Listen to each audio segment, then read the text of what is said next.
Welcome back guys, nandito naman tayo sa shop. So may naman dito, multiple paper feeding L120. So tatry na natin, test muna natin kung multiple pages ba talaga yung kakainin guys.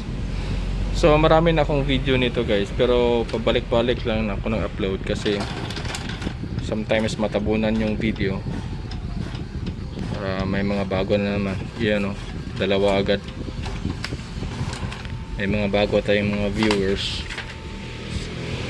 para alam nila. Check natin ulit.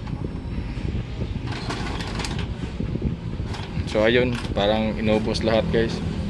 So wala tayong ibang gagawin. Alam natin na sa roller yung problema guys, yung sa sa feeder nya. So subaybayan nyo lang ako guys ha. Pasensya na guys, hindi ako masyadong flawless magsalita ng Tagalog.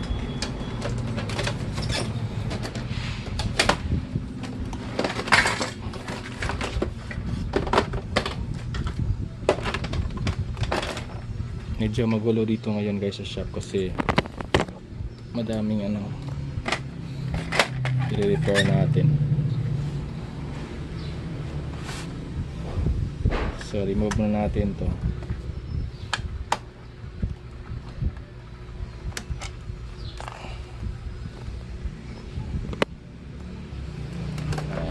Kilid lang natin para ma-remove natin yung waste pad nya kasi andito sa lalim eh.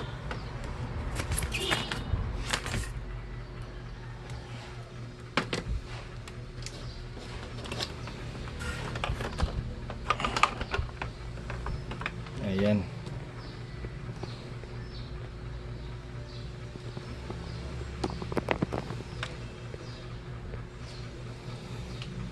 So remove natin itong spring muna. Una, yung spring. Saka dito. May iba dito na may lock. Nyo lang. Ganunin nyo lang. Ito wala. Ito remove natin to para dito mahirapan. Pinanin lang.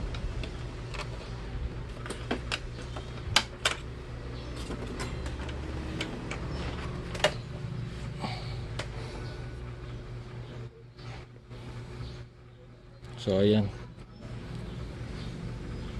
Nagro-rotate na siya sa counterclockwise at clockwise.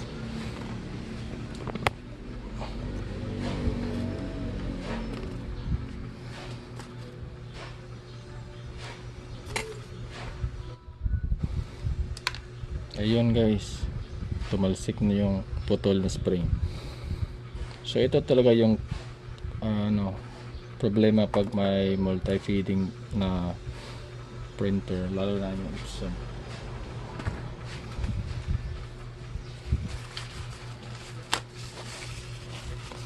Clean lang natin muna.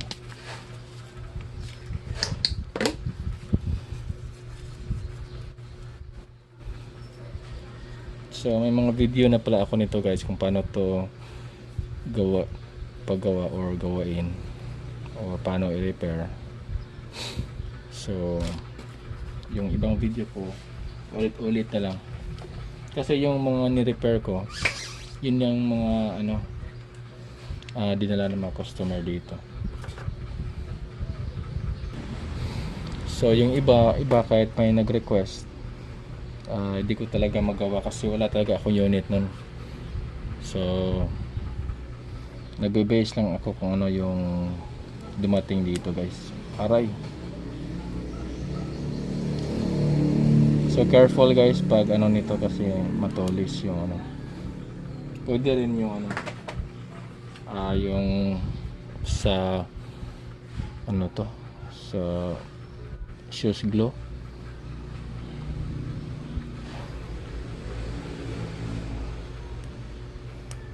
Basta yung ating gawin lang. Yan. May konting dugo yung aking guys. Kamay.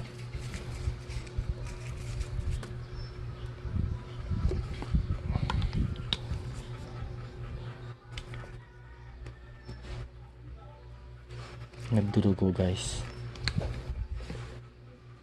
So pag naano na yan, na lift na yung spring, i-bend lang natin. Yan.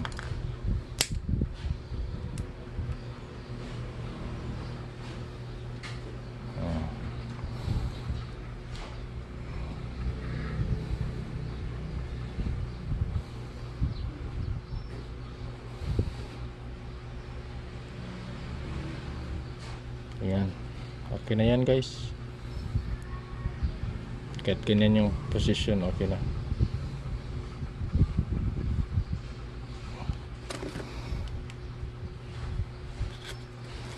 So i-ano lang natin sa gilid ng konti sa original position.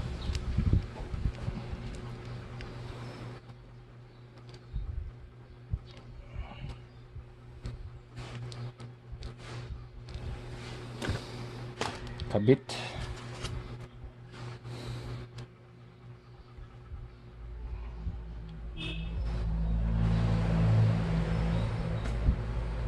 Make sure na yung lock niya or dito yung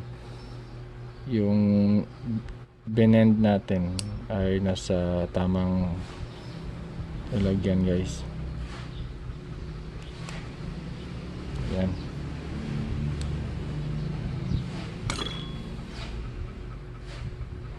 So ito yung ginawa natin.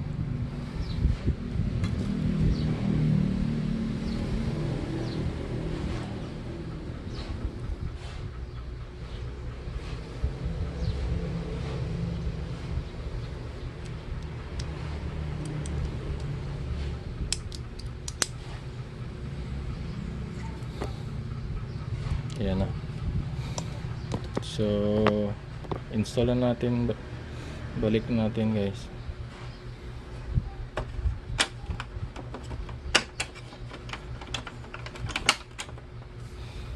At saka yung spring.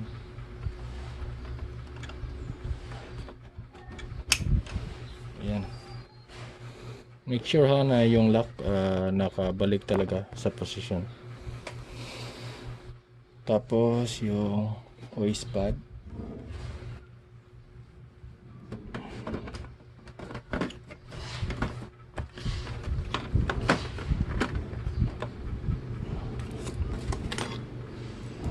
Screw.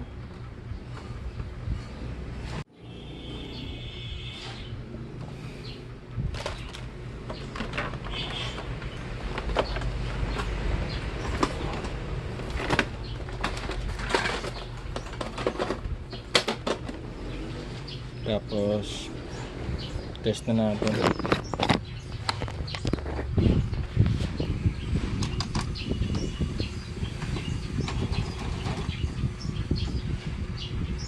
Ang bato.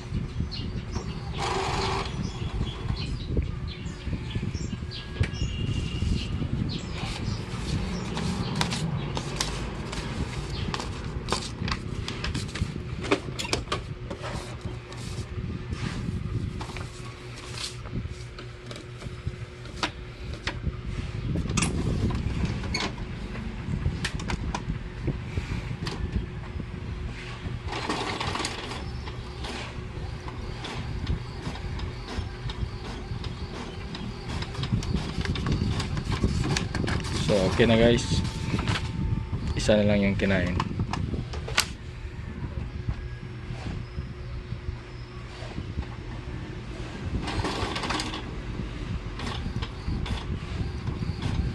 So if you find this video helpful guys, don't forget to like and subscribe, and stay tuned guys sa next video. Thank you.